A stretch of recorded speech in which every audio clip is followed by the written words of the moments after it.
হচ্ছে স্বাধীনতার পরে একটা পার্টি যাদের স্বাধীনতাতে কোনো কন্ট্রিবিউশন ছিল না।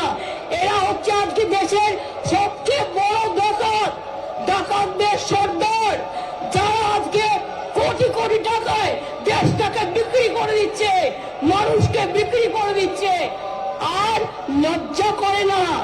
এরা সাম্প্রদায়িকতার সুশ্রুতি দেয়, এরা মানুষে মানুষে ভাগাভাগি করে।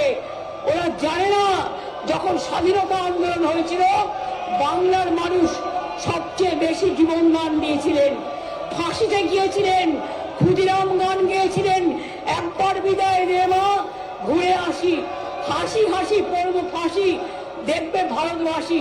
আর সেদিন এই বিজেপির যারা লেজুর তারা ইংরেজদের কাছে দাসখত দিয়ে জেল থেকে বেরিয়ে এসেছিলেন। মনে রাখবেন মহাত্মা গান্ধী যখন স্লোগান দিয়েছিলেন করেঙ্গে ইয়ে মরেঙ্গে, এরা তখন ইংরেজদের সাথে মিলে ভারতবর্ষের বিশ্বাসঘাতকতা করেছিল।